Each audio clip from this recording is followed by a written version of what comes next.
Et bonsoir à tous, bienvenue sur Parole d'Honneur Radio, la radio décoloniale et antiraciste. Comme d'habitude, vous pouvez suivre l'émission en venant ici à la colonie ou bien en live sur Facebook. D'ailleurs, je vous encourage à ceux qui nous suivent de partager l'émission. Pour le numéro de ce soir, on va parler des municipales et plus spécifiquement du grand danger qui menace la France, les listes communautaires, qui seraient le cheval de Troie de l'hydre islamiste, selon les mots d'Emmanuel Macron, et il tenterait de briser l'unité nationale. Alors pour en discuter, j'ai le plaisir de indigné. Mais ce qui a aussi retenu notre attention à nous, c'est le discours de Aïssa Maïga qui a dénoncé le racisme dans le milieu du cinéma et aussi la victoire du film Des Misérables comme meilleur film de l'année français. Qu'est-ce que c'est pour vous ces deux événements? Est-ce que c'est une avancée pour l'antiracisme ou est-ce qu'on en est toujours au même point où on doit encore dénoncer le racisme dans le milieu du cinéma? Merci. Déjà, je voulais rebondir par rapport à ce que vient de dire mon camarade, car j'ai été producteur de rap français pendant 5 ans. Je ne connaissais pas. Voilà, ça prouve qu'aujourd'hui, on a un vrai devoir de mémoire déjà dans nos quartiers et dans nos cités. Aujourd'hui, les grands frères n'ont pas su faire cette transmission. C'est une réalité. Aujourd'hui, on a été bercé par la musique hip-hop la plus violente. On faisait du hardcore, car on n'avait que ce moyen d'expression. Donc je m'excuse pour tous les jeunes de quartier et de cité qui n'ont pas fait hommage à ce grand rappeur. On ne connaît pas, on ne connaît que NTM, pour nous c'est eux les plus anciens. Ensuite, par rapport au cinéma, c'est encore plus dramatique que ça. C'est qu'aujourd'hui, tout le monde sait qu'il y a une grosse discrimination par rapport au fait qu'on n'ait pas représenté les Français d'origine étrangère dans le monde du cinéma. On voit que Ladjili, ce qu'il a fait, c'est juste extraordinaire avec peu de moyens. Il a été traîné, il a été sali, on est revenu sur son passé et il a manqué la solidarité des quartiers. Et moi je pense qu'aujourd'hui, il faut vraiment focaliser sur ça. C'est qu'aujourd'hui on a un vrai devoir, c'est de créer nos propres appareils médiatiques, nos propres appareils cinématographiques dans nos quartiers, dans nos cités. Il y a du talent juste extraordinaire. Mais voilà, on est colonisé dans notre cerveau. Quelqu'un veut ajouter un mot Moi, je voulais juste rebondir par rapport au film Les Misérables. Nous, quand je dis nous, dans les quartiers, dans les cités, surtout à Aulnay-sous-Bois, on ne voit pas les choses de la même manière. Car on a eu la chance d'avoir un surnommé Roger le Pourri, qui est le maire dans le film, qui s'appelle Steve Tchencheux, qui est issu de la cité de 3000 à Aulnay-sous-Bois.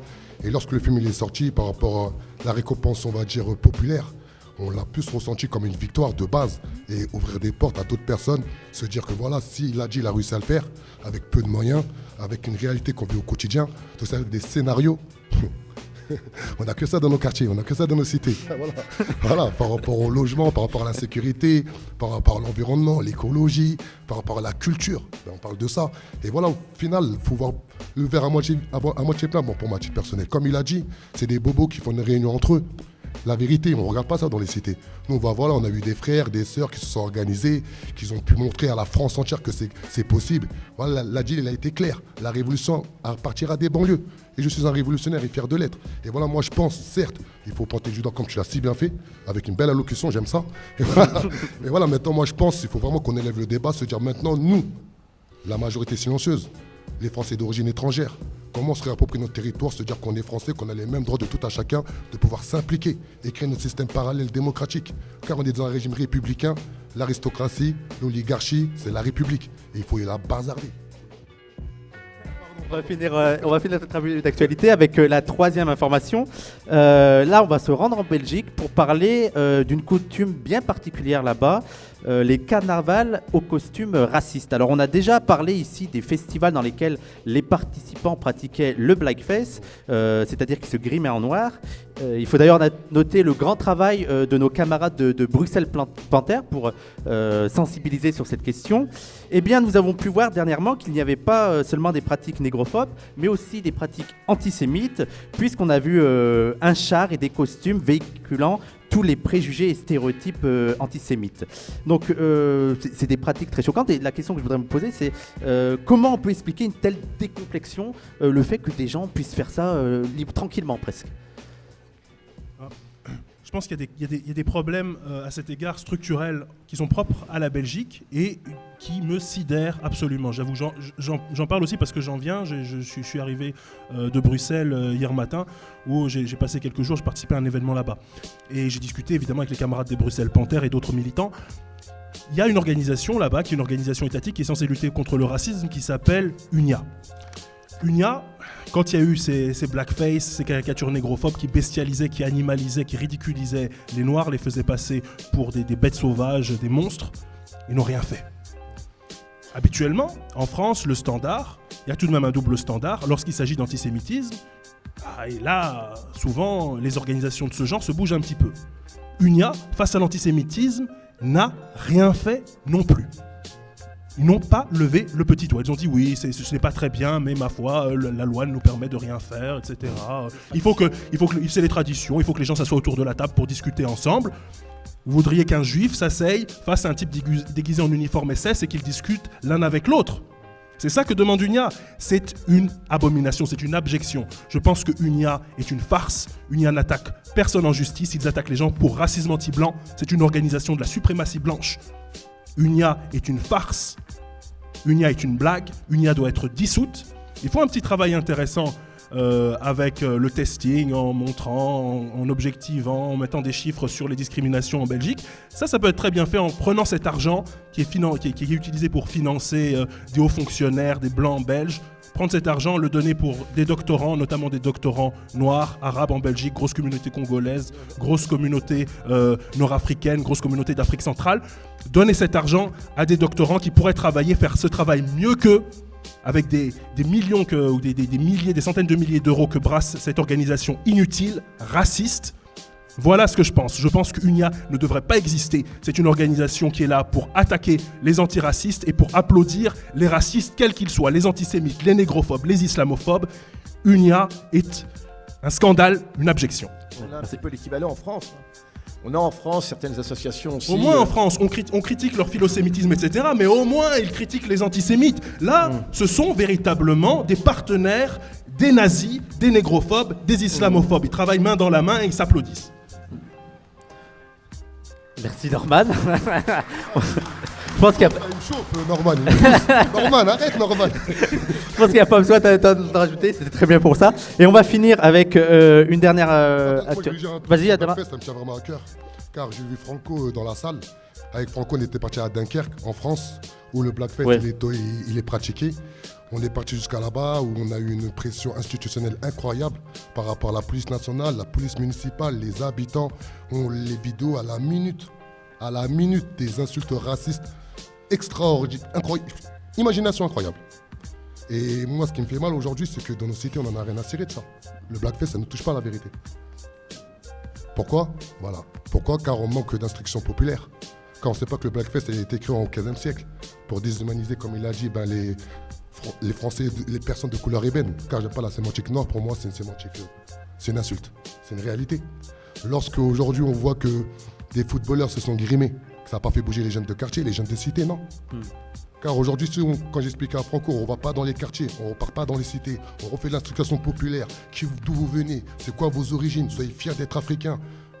Ouais, sensibiliser sur ces questions. Et aujourd'hui, c'est ce qu'on manque. Et moi, je pense qu'aujourd'hui, le blackface, pour moi, c'est un signe raciste au même titre que le salut nazi. Point. Ouais, c'est-à-dire les personnes qui vont le pratiquer vont se donner des excuses. Il n'y a pas d'excuses. Demain, tu fais le salut nazi, mais avec un sourire, mais tu veux prôner l'amour. Tu as le salut nazi, c'est raciste. Point. C'est puni par la loi de 72. On est en France. Dans un pays de droit, le droit est au-dessus de tout le monde. Mais aujourd'hui, malheureusement, en France, on est plus dans des postures que dans des objectifs. Aujourd'hui, les associations, comme il disait, de militants, les associations, ils ne font pas leur travail sur le terrain. Parlons cru, parlons clair, parlons simple. On a un vrai devoir déjà de se remettre en cause, d'avoir le temps de la réflexion, se dire qu'est-ce qu'on veut pour notre jeunesse. Car si nous, les mecs de quartier, les mecs de cité, on ne sait même pas d'où on vient, comment on peut lutter pour des causes justes Le blackface, c'est incroyable qu'il existe encore en France. Ouais. C'est incroyable qu'il existe encore dans le monde. Et ce que tu as dit, tu as tout à fait raison. Mais maintenant, on fait quoi ? Le constat, on le connaît tous. Et moi, je pense qu'aujourd'hui, des associations comme les vôtres, vous avez un devoir à un moment donné de venir dans nos quartiers. Ce genre de plateau, on doit les faire dans les cités. Il faut que les jeunes de quartier se réveillent. Il faut qu'on ait un espoir. Donc voilà le message par rapport au blackface.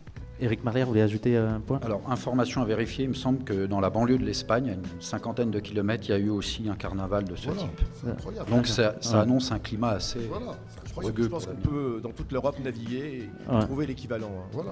Mais est-ce que c'est pas non plus le moment de rappeler que l'antisémitisme européen n'a jamais disparu? Oui. Même s'il a été, à un moment donné, attribué de façon exclusive aux musulmans, Le nouvel aux Arabes. antisémitisme. Voilà. Donc là, c'est une preuve éclatante du fait qu'il n'a jamais disparu et qu'il sous-tend toute une série d'accommodements, de tolérance à l'égard de ces pratiques-là. Je pense que c'est plus que le moment de rappeler que ça contredit aussi toute une rhétorique qu'on a beaucoup entendue en France qui consistait à dire que l'antisémitisme, c'était le propre de certaines populations qui elles-mêmes étaient racisées. D'une part, et puis d'autre part. On passe tout de suite au débat. Alors, depuis quelques semaines, on n'entend que ça occupe la une des médias, on en parle à la télé, dans les radios, dans les journaux, même dans les productions académiques. La France semble faire face à un danger qui menace ses fondations, ses valeurs, ses traditions, voire son existence même. C'est le danger du communautarisme, que dis-je, le danger du séparatisme musulman. Islamiste encore, ça fait encore plus peur. Oui. Beaucoup pensaient que cette inquiétude n'existait que chez l'extrême droite, mais non. Et elle est en passe de devenir même un problème national, puisque Macron en a fait son cheval de bataille en annonçant des mesures pour lutter contre ce danger qui gangrènerait la France et son unité. Et ça commence, le hasard fait bien les choses, par les municipales, puisqu'on souhaite lutter contre les listes communautaires. Alors moi, là, autour de la table, on a la chance d'avoir un candidat au municipal qui a déjà été attaqué pour être communautariste, si ce n'est plus. Terroriste, C'est- communautariste, africaniste. On a beaucoup hésité, on a beaucoup hésité à vous inviter, hein, parce que c'est dangereux. Africaniste, c'est devenu une insulte. Ouais. Africaniste, islamiste, Ça tout. devient de pire en pire. Donc, vous, qu'est-ce que Sont vous parisiens. pensez de ces attaques que vous-même vous subissez et que d'autres candidats, surtout en Ile-de-France, subissent? Honte aujourd'hui qu'on a un discours politique aussi faible par rapport aux enjeux socio-économiques. Lorsqu'on a des jeunes de quartier de cité comme moi, qui étaient un capitaliste du ghetto pour faire plus propre, de 14 ans à 30 ans, qui se réveille un jour, qui se dit que voilà, j'ai le droit d'exister en France. Et malheureusement, en France, on existe par le vote et uniquement par le vote. Et aujourd'hui, la preuve, c'est nos parents. Ils n'ont jamais existé en France. Et qu'aujourd'hui, on se prend la peine de se donner les moyens de visiter plus de 50 villes, rencontrer plus de 3000 personnes, gagner plus de 500 combats à l'échelle nationale, dont face au ministère de l'Intérieur et à l'Alliance Police Nationale, où on travaille une méthode de communication assez pointue, on essaie d'être professionnel, rester nous-mêmes comme je suis aujourd'hui, sans manière de prendre les codes des Républicains, j'ai pas besoin. Et qu'aujourd'hui, lorsqu'on prend position par rapport à l'affaire de Mickaël Harpon, qu'on est sollicité par des sourds et malentendants, qui nous disent voilà, Mickaël Harpon n'était pas une personne radicalisée, c'était une personne respectueuse. Comme je l'ai dit, la vérité, les dires des personnes qui le connaissaient, c'était une crème. Même si ça n'excuse pas, on condamne ce qu'il a pu faire, une grande pensée aux familles des victimes. Et lorsqu'on contredit un discours politique et médiatique, l'opinion publique en gros, eh ben on dépeint comme la pire des raclures. Où ma mère elle vient chez moi en pleurs, où mon frère il m'appelle, il ne comprend pas. C'est incroyable. C'est qu'aujourd'hui, en France, lorsque tu es français de confession musulmane, tu n'as pas les mêmes droits. Point. C'est simple, voilà. Mais, Éric Marlière, vous qui travaillez dans les quartiers, est-ce que vous avez pu constater cette montée du communautarisme? Est-ce que ça vous effraie, vous aussi? Vous êtes inquiet face à ça? Grosse question. C'est possible, c'est possible. C'est une grosse question. Alors, je l'ai constaté à la télévision, mais sur le terrain, force est de constater en réalité que, moi, j'en ai pas trouvé des listes communautaires. J'ai, là, sur les deux terrains sur lesquels je travaille, dont Adama en connaît au moins un, l'autre il est juste à côté, et c'est très intéressant ce qui se passe, c'est qu'en Et réalité... l'histoire communautariste, ce qui est triste, la désinformation politique et médiatique, elle a tellement d'impact dans nos quartiers que les premières personnes qui nous pointent du doigt, c'est nos semblables en général. C'est triste. C'est-à-dire, moi, aujourd'hui, j'ai eu les pires conneries dites par des personnes qui me connaissent. Adama, il a l'accent banlieusard. Adama, c'est un ancien comme si. Adama, il est trop noir. Ouais, nous-mêmes, on a intégré... Voilà. C'est une réalité. Et aujourd'hui, lorsque je vois qu'on a lutté pendant 3 ans, on a bataillé afin d'être crédible et légitime au sein de la ville d'Aulnay-sous-Bois, 83 000 habitants, 180 millions de budget annuel, plus de 2500 entreprises, ville verte, A1, A3, A104 qui la desservent. En gros, c'est la 50e ville de France. Et lorsqu'on a battu face au maire de la ville d'Aulnay-sous-Bois, qu'on a gagné 3 jugements devant les tribunaux, J'en ai perdu mon travail. Ils m'ont ramené chez moi des policiers cagoulés armés. Ils ont braqué ma femme et mes enfants. En gros, une vraie guerre. Une vraie guerre. Et lorsqu'on arrive 3 ans plus tard, on monte une liste de 55 personnes. Et dans les 55 personnes, il y a 5 personnes qui ne sont même pas inscrites sur les listes électorales par rapport au fait qu'ils ne croient plus en cet appareil politique républicaine, mais qui se disent que le projet qu'on porte depuis 3 ans, il mérite d'être vécu. Et qu'aujourd'hui, on me pointe du doigt, car aujourd'hui, je suis quand même pointé du doigt pour apologie du terrorisme, par une désinformation politique et médiatique où j'explique dans le livre. C'est pour ça que je mets la photo quand j'ai fait mon pèlerinage. Oui, tu voilà. le caches pas et tu tu l'assumes, tu affiches. En France, la loi de 1905, la laïcité, elle existe. Mais heureusement. C'est quoi être français? C'est pas une couleur, c'est des valeurs. Être français, c'est pas une religion, c'est des valeurs. Être français, c'est savoir que lorsque nos aïeux, ils ont lutté afin de vivre dignement, ils ont toujours été instrumentalisés par les élites. Et c'est une réalité. Et que lorsque nous, on veut sortir de cet appareil qui nous étouffe dans nos quartiers, afin de se dire qu'on n'a pas que le choix de vendre de la drogue, on n'a pas que le choix d'être des braqueurs, des coups d'assurance. C'est notre réalité, tout ça. Moi, je connais plus des personnes qui ont pratiqué ce genre de méfaits que des personnes qui ont réussi dans les grandes études. Parlons cru, parlons clair, parlons simple. Et aujourd'hui, on nous a fait croire qu'on n'avait que ce choix-là. Et bien nous, on veut faire montrer à la majorité silencieuse qu'on va être la fierté de nos parents, on va assurer l'avenir de nos enfants, on va vivre avec un maximum de dignité. Et aujourd'hui, moi, lorsque eux parlent de communautarisme, mais qu'ils aillent long. Car moi, aujourd'hui, le respect, je ne vous le demande plus. Moi, je veux mon droit à la dignité. Il y a eu de la censure. Il y a eu de la censure. Non, mais c'est important pourquoi? Parce que nous, on exige notre droit à la dignité. Mais pour ça, aujourd'hui, en France, il faut qu'on décolonise nos cerveaux. Le vrai problème du communautarisme, c'est nous-mêmes, on y croit. À un moment donné, il faut dire les choses comme elles sont, car c'est bien beau de toujours pointer du doigt les personnes qui nous oppressent. Mais les gens, pour nous oppresser, se servent des nègres de maison et de la bourgeoisie dans nos quartiers. À un moment donné, il faut dire les choses comme elles sont. Et tant qu'on ne pointe pas le vrai problème du doigt, on ne va jamais s'en sortir. Éric Marlière. Oui,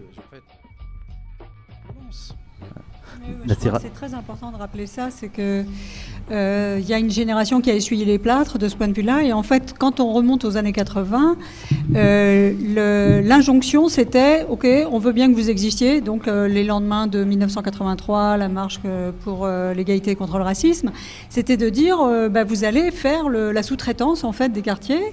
Et vous allez assumer toutes les basses besognes pour que tout ça, ça reste entre soi et que ça fasse pas de bruit.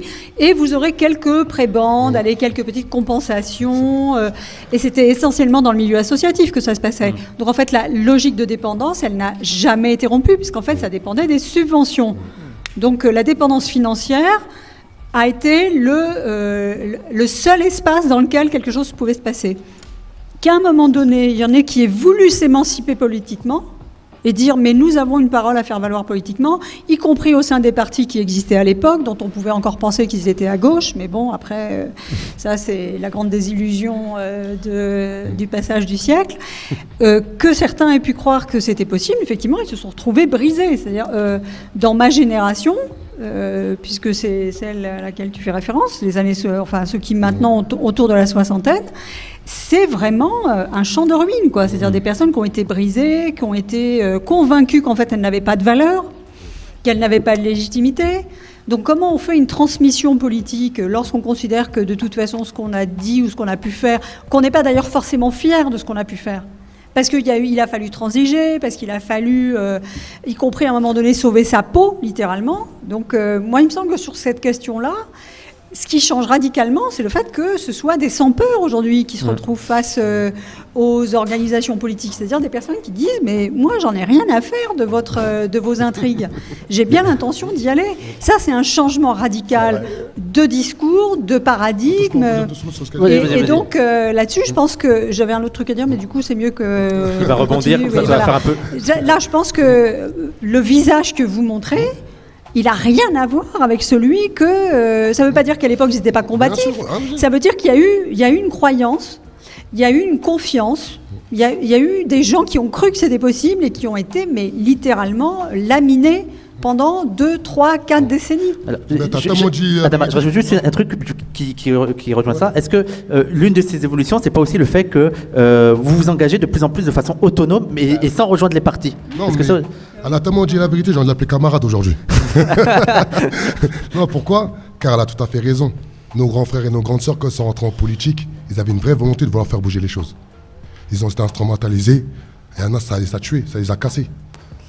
Lorsque nous, on les approche pour leur dire « viens sur notre liste, viens te battre avec nous », ils disent « ça, moi, j'ai donné ». Donc nous, quand on s'est organisé, la chance qu'on avait, Moi, je suis un vrai produit de la rue. La rue, imagine ce que tu veux dans ta tête, et j'ai fait. Voilà, pour être clair. C'est-à-dire, lorsque nous on s'organisait politiquement par rapport à mon vécu, ils me disaient, mais Adama, t'as ta maison, t'as tout ça, t'as pas besoin. Chercher les problèmes. J'étais au pèlerinage, je suis revenu en France, j'ai dit, attends, je suis un Français. Je regarde la télévision française, je vois Éric Zemmour, il dit qu'un musulman n'est pas compatible avec la République française. Et j'étais chez moi, mon paftard, 3 étages, taxe foncière, taxe d'habitation. Franchement. Vrai français ou pas? Yo, il y a un problème. Et la vérité, ça m'a fait un truc. Je suis rentré j'allais dans ma grande chambre, je regardais les vidéos, j'ai dit non, j'ai 3 filles, demain ma fille elle va mettre le foulard, elle va se faire violer. Et je regardais dans les vidéos, ils nous comparaient avec les juifs de 45, je connaissais même pas l'histoire à cette époque, c'était en 2017. J'ai dit attends, c'est quoi cette histoire? J'ai dit non, faut qu'on s'organise. Donc j'ai fait quoi? Comme tu as dit, je suis allé voir tous les anciens de ma cité. Je suis allé les voir, un mec de test. J'ai dit, ouais, les gars, je veux m'organiser politiquement, on peut plus rester comme ça, il faut qu'on s'organise. L'autre, il parle sur l'autre, l'autre, il parle sur l'autre. L'autre, je suis le meilleur, l'autre, il est mauvais. C'est quoi ce truc de dingue? Et nous, dans la rue, ce qui est bien, les vrais ghetto-youths, on a des codes. On parle pas sur les gens. Quelqu'un qui parle sur quelqu'un, il peut parler sur toi. Donc j'ai fait le tri. J'ai dit, tu sais quoi, Omar, viens, on lance la révolution, est en marche. Et les premières personnes qui nous ont pointé du doigt, c'est qui? C'est les anciens. La révolution, ça a fait peur, vous êtes des Renois, vous êtes des rebeux. Je fais la révolution. Voilà, merci. Ça fait triplement peur, là. Voilà. Et de là, nous, quand on dit révolution, on parle de révolution philosophique. Car la révolution philosophique amène automatiquement à la paix. C'est philosophique, après je suis dans mes trucs. Attends, juste pour finir, parce que là c'est très important par rapport à ce qu'elle disait. Donc nous on a fait quoi? Pourquoi je déteste plus la gauche que la droite? Donc nous, dans notre projet, vu que mon papa il m'a dit je suis de gauche, quand il allait à la mosquée, il revenait de la mosquée, l'imam lui dit il faut aller voter pour tel mec de gauche. Donc voilà, parlons cru. Donc nous on est né de gauche dans les cités. Donc c'est-à-dire nous quand on a fait notre communication logique, on est parti dans les quartiers sud, vu que nous c'est encore l'apartheid, il y a les quartiers sud, les quartiers nord, les sauvageons, les barbares et les civilisés, bref. On va voir les civilisés. On dit voilà, on discute, on entend la main, je connais très bien Yacine Bellatar. Donc je fais quoi? Je la ramène au spectacle de Yacine Bellatar, oui ça, c'est mon frère. Je la ramène au spectacle de Yacine Bellatar, voilà, je leur fais comprendre, bismillah quoi, on discute. Ils ont entendu la petite bête, alors, ils m'ont fait passer pour un homophobe, un islamiste. Et ils m'ont décrit. Je pense que t'as tout eu, toi. Ouais, salade tomate oignon. Non, mais surtout, à la rigueur, à l'échelle nationale, voilà, à l'échelle nationale, à la rigueur, c'est rien. Mais lorsque des personnes que tu as tendu la main, tu as allé les voir, tu leur fais monter ta crédibilité, ta légitimité, ton professionnalisme, où tu veux élever le débat politique, où tu leur fais comprendre si demain, on veut dégager le maire actuel, même si on veut déjà apporter quelque chose de nouveau aux citoyens de la ville d'Aulnay-sous-Bois, on est obligé d'être des mains dans la main. Et au final, ils ont regardé de haut. Et c'est ça le vrai problème aujourd'hui qu'on a par rapport aux anciens. Ils se sont fait avoir par les gauchistes. La gauche, elle les a tués. Cette politique de grands frères de merde, ça les a assassinés. Et aujourd'hui, c'est lorsque ils ont voulu faire l'union de la gauche, car on l'a pour les municipales, on a participé à 5 réunions. C'était n'importe quoi. T'as les communistes qui sont pas d'accord avec le PS sont pas d'accord avec les... Pour toi, c'est forcément de gauche, parce que la droite fait exactement pareil. Hein. Non, mais la gauche... Je prends Argenteuil, par exemple, où c'est une liste de droite qui a récupéré des militants, y compris des militants, y compris même des filles qui portaient le hijab. Hein. Ça veut rien dire, ça. Et une droite extrêmement dure. Une droite extrêmement dure. Donc je crois que à ce niveau, tous les partis, droite, gauche... La gauche, la pire. Pourquoi la gauche? Oui, pourquoi bien sûr. Est-ce que c'est sur la gauche et la droite? C'est lesquels ne faisons pas de différence entre les deux, parce que vraiment... Moi je veux dire pourquoi la différence entre les deux. Au moins la droite, les LR. Au moins même le Rassemblement national. Car la vraie extrême droite, elle n'existe pas par rapport à ce qu'ils racontent. Je vois qu'on est l'histoire, c'est que l'extrême droite en France, non, aujourd'hui c'est du pipi de chat. Mais toutes ces personnes-là, au moins, ils sont clairs. Ils n'ont t'aiment pas. Ils disent on t'aime pas. Ils disent quand on t'utilise pour avoir tes frères et tes sœurs. Point barre. Mais la gauche, eux, ils font semblant. Ils font leur réunion. Tu parles, je suis touché. Ce que tu dis, Adama, t'as raison. Mais quand tu leur dis, mais t'en viens, on va sur le terrain ensemble. Viens, on va lutter ensemble. Non, t'es un peu trop noir. Parce que le noir, pour moi, c'est une insulte. Pour moi, c'est dire esclave. Donc, t'es un peu trop noir. Non, donc t'es un peu trop musulman. Tu dis salam alaikum. Tu dis, mais c'est. Et des détails, tu dis, mais les enjeux actuels en 2020 sont trop importants pour faire mal à la tête existants depuis. Quels sont ces enjeux? Et dans le principal des enjeux, c'est l'autonomie. C'est l'autonomie et c'est à cela que... Non, c'est l'union. Pour moi, oui, mais l'union, l'union doit se faire sur un certain nombre de critères. Oui. Et ça veut dire d'une part... tolérance, le respect, élever le débat politique. Tolérance, respect et autonomie financière. Parce que sans autonomie financière, il n'y a absolument rien de possible. Oui, et d'ailleurs, actuellement, on voit un certain nombre de listes qui se créent à droite et à gauche. Et malheureusement, il y en a très peu, alors je ne parle pas pour toi, mais il y en a très peu qui sont capables d'aller au municipal en toute autonomie, sans se faire récupérer par des partis de gauche, etc. Ça, c'est un vrai problème. Mon ami, parce qu'ils ne luttent pas sur le terrain. Nous, d'entrée de jeu, quand on a commencé la campagne, on a commencé en 2017. On s'est dit que vu qu'on n'a pas d'argent, le fait qu'on va lutter sur le terrain, on n'aura pas besoin de sortir d'argent. Aujourd'hui, on a un même pied d'égalité que la majorité sortante, on n'a sorti que 5 000 €. À un moment donné, il faut qu'on arrête d'utiliser les mêmes clés du système pour combattre un système. Aujourd'hui, on a une force incroyable. Sous-estimer le fait qu'il y a des prises de conscience sur le fait qu'à un moment donné, des termes puissent être complètement essorés, lessivés, qu'on ne puisse plus les utiliser.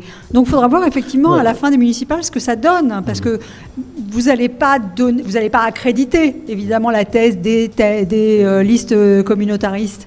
Pour moi, la vérité, les seules listes communautaristes que j'ai vues à Aulnay-sous-Bois, c'est les gauchistes. Et la vérité, franchement, ça m'a fait peur. Précisons, quand tu dis gauchiste, qu'est-ce que tu veux dire? Pour moi, gauchiste, c'est toutes les personnes qui se disent de gauche de Mitterrand, gauche de Jean-Luc Mélenchon. D'accord. Voilà. Pour moi, c'est tous les gauches à partir de 1945. Pour moi, c'est toute la gauche bureaucrate. Pour moi, c'est toute la gauche qu'aujourd'hui, je ne les ai pas vus sur le terrain depuis 3 ans que je suis sur le terrain socio-économique de la ville d'Aulnay-sous-Bois. Et qui vont chez nos parents, qui toquent à leur porte, qui leur disent votez pour nous. C'est incroyable. La gauche...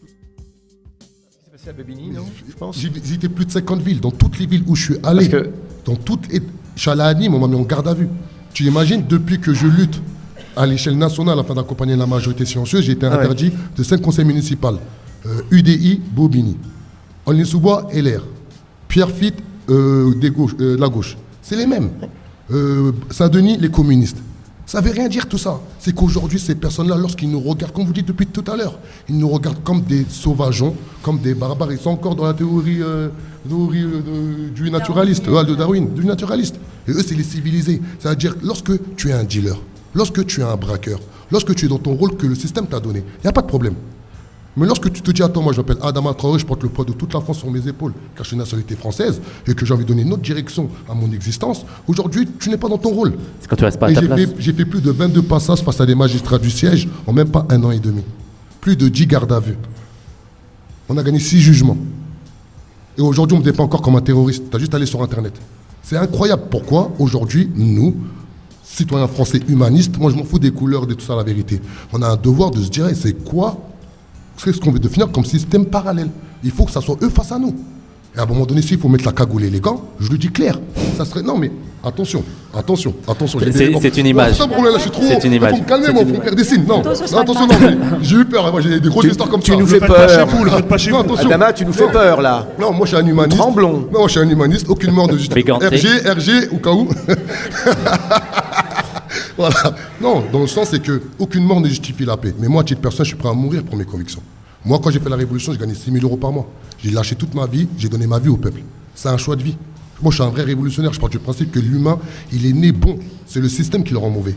Mais aujourd'hui, si tu n'es pas prêt à aller au bout de tes convictions, c'est-à-dire tôt ou tard, avant 2022, on doit poser des barricades dans les rues de Paris. Moi, je suis pas là. Moi, je suis venu passer un message dans cette émission. Je suis pas là. Moi, là, j'entends. Je suis en effervescence. Franchement, je sais pas. On le sent. Je suis content de vous avoir offert le livre. Pourquoi? Parce qu'aujourd'hui, c'est bien, on parle, c'est bien, les gens les écoutent. Mais aujourd'hui, les gens, ils ont besoin d'action.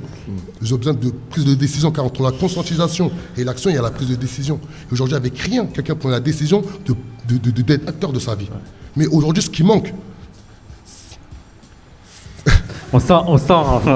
Ouais, on va revenir sur la question de l'autonomie. Vous voulez rajouter quelque chose, Éric Marlière? Oui, non. Par rapport à ce qu'on disait tout à l'heure sur les formes de violence sociale, politique, économique exercées à l'égard des habitants des quartiers populaires, je me suis amusé, là, parce que je suis retourné un peu sur le terrain, à faire une sorte de, pour le moment, un début de typologie. Et là, j'ai repéré 4 types d'habitants des quartiers populaires. Il y a la grande majorité aujourd'hui qui voit le politique comme quelque chose de corrompu, de sale, et qui ne vote pas. Je veux dire, c'est pas qu'ils n'ont pas forcément... Il y en a qui n'ont pas forcément conscience, mais il y en a aussi qui ont des bacs plus 4, plus 5, qui sont au chômage, qui ont subi des années de discrimination, et puis ces gens-là ne veulent plus en entendre parler. Alors ils suivent parfois la politique en voyant la vipère contre le requin, etc.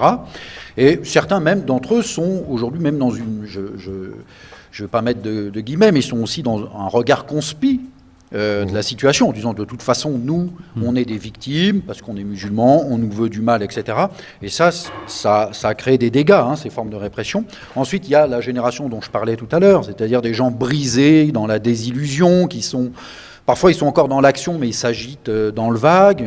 Il y en a un, pour qui j'ai beaucoup de respect d'ailleurs, mais qui soutient toutes les candidats, parce qu'il dépend aussi de l'appareil municipal, il a des enfants, mais je veux dire, on en rigole de temps en temps, c'est même un jeu de mots, mais c'est une souffrance. Je pense que cette personne, c'est quelqu'un qui était parti à la base, quand il avait une vingtaine d'années, qui voulait faire des choses pour le quartier, et qui, 30 ou 35 ans après, certains... des jeunes de mon âge, enfin des adultes de mon âge le voient un peu comme un traître, etc. Mais non, en réalité, c'est une vraie souffrance. Ouais. Et ensuite, il y a aussi une typologie alors, qui fait parler d'elle, c'est beaucoup de jeunes des quartiers. Alors, en majorité, ils vont à droite ou au PS. Alors, et eux, ils ont complètement adopté la vision politique des partis dominants. Et ces personnes sont très dangereuses parce qu'elles leur renient leur passé. Et elles sont peut-être même encore plus dures à l'égard des habitants des quartiers populaires. Et ça, alors c'est une typologie qui est un peu problématique, mais et ils ont donné des gages au système. Et puis il y avait, je pensais à des personnes comme Adama qui, elles, prennent des coups. Parce que quand même, quand je vois le nombre de procès, franchement, des fois j'écoute tes vidéos et puis quand je suis un peu démoralisé, franchement, j'arrête au bout de 10 minutes. Moi, je te trouve très courageux. Non, mais franchement, faut le dire. Moi, un père aussi qui a payé, alors moi je suis blanc, mais qui a pas mal payé. Moi je me suis dit non, là, c'est bon, parce que quand même ça fait mal. Et du coup, quand on perd son boulot, quand on refuse de serrer la main au député-maire du coin à l'époque, ça fait très mal. Parce que là, l'appareil se met vite en marche. Et du coup, les tournées dans les tribunaux, c'est quand même quelque chose, c'est un lourd tribut. Et franchement, j'applaudis ton courage. Merci, voilà. Et de temps en temps, quand il fait beau, là, les beaux jours vont revenir, je regarderai un peu tes vidéos, je vais essayer de retrouver un peu d'espoir. Mais c'est dur, mais vraiment très très dur. Et il y en a beaucoup. Alors toi, tu es très médiatique, mais il y en a beaucoup qui n'ont pas eu cette force et qui ont sombré. Et puis là, même dans les quartiers, on le dit, alors moi ça me fait marrer, tu as raison, Nassira, de dire on n'utilise pas les mots de dominant. Moi j'écoute les médias, puis en même temps je les écoute pas, j'essaie de travailler avec mes petites catégories de terrain. Parce que c'est vrai que quand on travaille sur mes questions, en réalité, on nage à contre-courant médiatique. Donc c'est toujours très difficile. Et parfois même dans des comités d'évaluation, il y a des collègues qui sont aussi imprégnés de ces mots, hélas. Et ce que je voulais... Très à la mode. Mais surtout, c'est la France Insoumise déjà les stars de ça. Désolé, je crois qu'il déteste la gauche. Ça dénonce. Non, mais désolé, pourquoi lorsqu'on voit qu'aujourd'hui la France Insoumise se dit avoir un parti politique représentatif de la gauche, ils ont juste compris qu'il y a beaucoup de personnes qui veulent lutter, mais pour lutter, ils ont besoin de faire partie d'un appareil politique. Aujourd'hui, pour être de la France Insoumise, c'est 2-3 clics et tu es de la France Insoumise. Tu montes ta petite association dans ta petite ville, à Saint-Denis, il y avait 6 partis de la France Insoumise qui se faisaient la guerre. Incroyable, une honte. Et à côté de ça, lorsque moi je vois lors de ces élections municipales, tous les gauchistes PS, ils ont fait on est en commun, Paris en commun, Perfit en commun, en commun. et tout bon, vu que c'est une société, dans leur société, dans toutes leurs listes, ils disent citoyennes, mais dans les têtes de liste, c'est que des encartés. C'est une honte. Ça, c'est un crachat à la démocratie. Ça, c'est un crachat aux personnes qui veulent vraiment monter des listes citoyennes comme on a pu faire, ou dans la liste de 55 personnes, tu as 40 personnes qui n'ont jamais voté. Tu as des femmes et des hommes, jamais de leur vie. Ils se sont dit un jour, vous allez être sur une liste, exemple moi-même. Ouais, donc il y a une récupération. J'ai jamais voté de ma vie. C'est la première élection municipale que je fais de ma vie. C'est qu'aujourd'hui, 6 mois, je prouve qu'on a la capacité d'élever le débat politique. C'est qu'aujourd'hui, ce débat politique, il est étouffé par ces listes soi-disant citoyennes. Où des personnes se disent, attends, je vais aller avec on est en commun, mais au final, tu as 4 têtes personnes encartées, ils ont profité de ça. Pourquoi? Parlons cru aujourd'hui. Le PS, dans nos villes, il ne peut pas monter une liste seule. Les communistes, je t'en parle même pas, ils n'existent même plus. Et les CNR, triste à eux, car ils ont fait un vrai travail. Lorsque tu vois aujourd'hui les Jean-Luc Mélenchon et leurs sbires, ils ont tellement rien à foutre des territoires que leur projet politique n'est pas réfléchi pour les territoires. Il est réfléchi qu'à l'échelle nationale. Et aujourd'hui, la liste citoyenne, ils sont en train de la tuer alors qu'en France, moi je pense aux gilets jaunes, je pense aux syndicalistes, je pense aux gros tissus associatifs de nos quartiers. Il y a énormément de personnes aujourd'hui, ils auraient apprécié de rentrer dans des vraies listes citoyennes. Mais quand tu vois des listes citoyennes sont noyautées par des groupes politiques, les partis traditionnels, qui nous ont tués, nous ont enterrés vivants dans nos quartiers, et bien ça fait qu'il y a beaucoup de personnes qui auraient voulu s'engager, mais ne peuvent pas s'engager. Il faut que nous, comme elle disait tout à l'heure, on crée nos propres systèmes avec des nouvelles sémantiques politiques. On peut attirer d'autres personnes qui ont vraiment envie de bouger, mais pas avoir cette étiquette. Ok, tu vas rentrer dans une liste, mais tu as un ancien élu, tu sais que lui, il a fait du... Non, il faut vraiment qu'on sorte de ça. Donc pour moi, aujourd'hui, en France, liste citoyenne, ça ne veut plus rien dire. Ça ne veut rien dire. C'est de la mascarade, simple. En fait, c'est une tautologie, non? Une liste citoyenne. De toute façon, dans une liste pour des élections, il ne peut y avoir que des citoyens. Enfin, voilà, on se demande pourquoi est-ce qu'on nous en remet une couche de la citoyenneté, parce que de toute façon, si tu n'es pas citoyen, tu ne peux pas voter. La preuve, c'est que depuis 1980, depuis la campagne électorale de François Mitterrand, on sait que les étrangers pour lesquels il y avait eu une proposition pour qu'ils soient autorisés à voter au municipal, eh bien, c'est dans les limbes depuis 1980. Donc, on sait bien qu'effectivement, il faut être citoyen. Enfin, ça, si des fois on l'avait oublié, ce genre de refus de justement inclure les étrangers extra-communautaires, comme on dit, dans les listes d'électeurs pour qu'ils puissent être électrices et électeurs aux élections municipales, c'est un rejet absolu et définitif, parce que ça voudrait dire qu'on déconnecte la nationalité de la citoyenneté. On peut être citoyen sans être français en France, mais ça, il n'en est pas question, hormis pour les Européens. D'ailleurs, le grand deuil aujourd'hui qu'on doit faire, normalement, c'est ceux des Britanniques qui ne peuvent plus être électeurs et éligibles en France. Il paraît qu'on doit se lamenter sur ça. Moi, j'ai plutôt envie de me souvenir que rien n'a jamais été fait pour que nos parents, justement, puissent voter aux élections municipales. Et juste pour rebondir par rapport à ça, nos parents, ça me tient à cœur. Je te promets, ma sœur, s'ils ont donné le droit de vote à nos parents, nos quartiers n'auraient pas été comme ça. Non, bien sûr. La vérité. Mais ils le savaient quand même, ils le savaient. C'est-à-dire que ça a contribué à les désengager. Enfin, on ne va pas refaire l'histoire. Ouais. Alors, pour terminer, Adama Leden, tu auras le mot de la fin d'abord. Par rapport à l'université, j'ai repris les études. Je suis en bac+5 en communication politique publique nationale et européenne. Ça a été toute une histoire. L'université en France est discriminante. L'école publique est discriminante. Ils nous ont assassinés. Ils ont fait en sorte qu'aujourd'hui, de couper l'éducation pour tuer toute une civilisation dans les quartiers. Et c'est ça qu'il faut qu'on change. Lorsque moi, je fais toutes les démarches nécessaires pour entrer à la fac de Créteil et que la personne me reflète toujours au grand, noir, animateur, car j'ai fait une VAE, elle me dit non, toi, tu peux pas faire un bac+5, tu dois faire un bac+2. Je dis mais, je sais pas, ça fait 3 ans que je lutte, je ramène tous les documents administratifs et j'ai forcé mon entrée. Normalement, si je les aurais écoutés, je serais parti en bac+2. Ouais. J'ai dit, vous m'avez donné encore une force 2 fois plus forte. Pourquoi? Dans nos quartiers, on nous a toujours mis des murs avec des barbelés. On les a toujours grimpés. Regardez, on a des balafres partout. Et elle m'a donné une force incroyable. Et là, aujourd'hui, moi, c'est une fierté à titre personnel de faire montrer aux gens qui nous suivent dans les quartiers, dans nos cités, nos petits frères et nos petites sœurs, faire comprendre que vous inquiétez pas, on va s'organiser. Et à un moment donné, on va repartir dans nos propres écoles populaires. Car pour moi, j'ai plus appris en 3 ans de vie, en temps révolutionnaire, que toute une existence. Même écrire français, même les fautes d'orthographe, maintenant je fais moins de fautes. La vérité, Nissa. Maintenant je fais moins de fautes. Voilà. Et aujourd'hui, l'école en général et l'université, surtout en France, elle est discriminante. Je ne parle pas des profs. Car je connais beaucoup de profs comme vous, voilà, qui se battent et tout. Moi, je parle vraiment de l'institution. Comment c'est fait. En général. Même pour te dire, je vais m'arrêter là. Au Pôle emploi, on a de l'argent dans la rue. Mais attends, j'ai quand même demandé, faire le cursus logique. Ils m'ont même refusé de financer mon VAE. Voilà. C'est grave et ça me fait mal. Parce que moi, je me dis, moi, j'étais déterminé. Mais une personne qui n'aura pas été déterminée, elle a baissé les bras. Ouais. Et c'est pas normal. Alors, on va s'arrêter là. Adama, avant que j'oublie, il me semble que tu as un procès dans pas longtemps et qu'on peut venir te soutenir. Toi, j'y ai pensé. Est-ce que tu peux en parler vite fait? Par rapport, le livre il est là. Nissa qui vend le livre, elle est là. Bon, ça c'est qu'elle foulard, vous pouvez pas la rater. Brushing moderne. Voilà, c'est Nissa qui charge de vendre le livre à l'échelle nationale. Voilà, suite à l'affaire de Michael Harpon, j'ai été mis en garde à vue pendant 24 heures. Je suis toujours poursuivi par apologie du terrorisme. Comme tu l'as expliqué, en France, c'est un pas du racisme, car pour moi, le racisme, c'est une personne qui ne connaît pas son prochain. Pour moi, c'est du fascisme. Car c'est un discours réfléchi, où tous les politiques et les médias à l'échelle nationale, ils m'ont tué. C'est incroyable, sans honte, sans rien.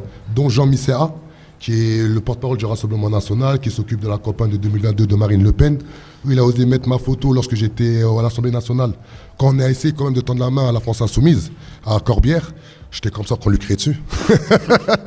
Et il a entouré ma tête, et il a dit qu'en quoi je suis un criminel.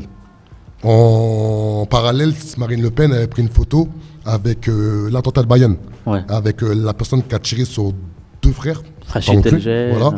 Et en finale, voilà, il m'a dit je suis un criminel. Il a mis ça sur sa page Facebook, sa publication a fait plus de 1500 likes, plus de 1500 partages.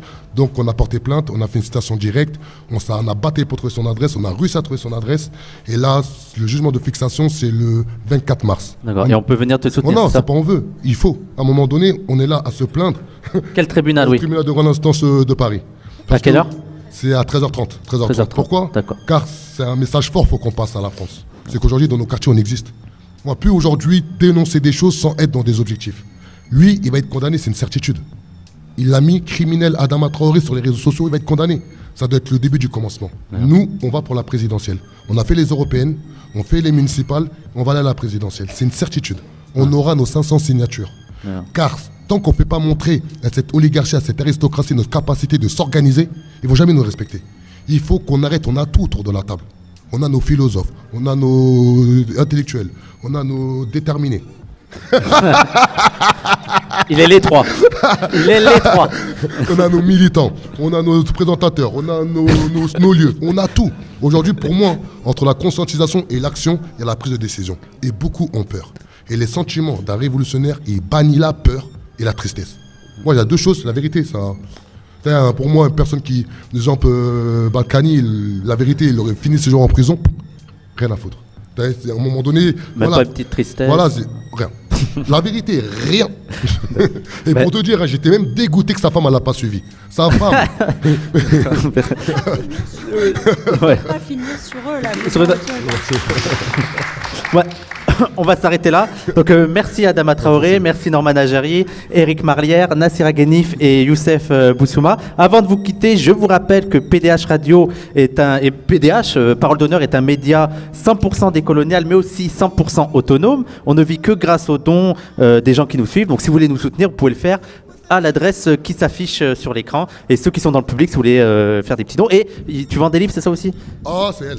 Mais ils sont là ou pas? Ils sont là aujourd'hui? Ouais, voilà, si vous voulez acheter le livre de Adama Traoré, ceux qui sont là, c'est ici. Voilà. Et on peut aussi le commander sur Internet, ton livre. C'est ni ça, tout ça, moi je m'occupe pas. D'accord. Bon, on fera une petite annonce au pire sur Tu parles. Donc... Ah ouais, tout l'argent, on a créé une association, ça va dans l'association. D'accord.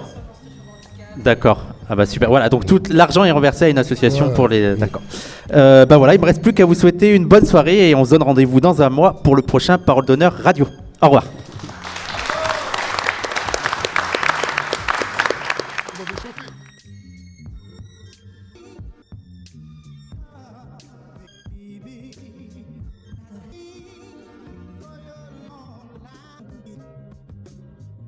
Deep within me.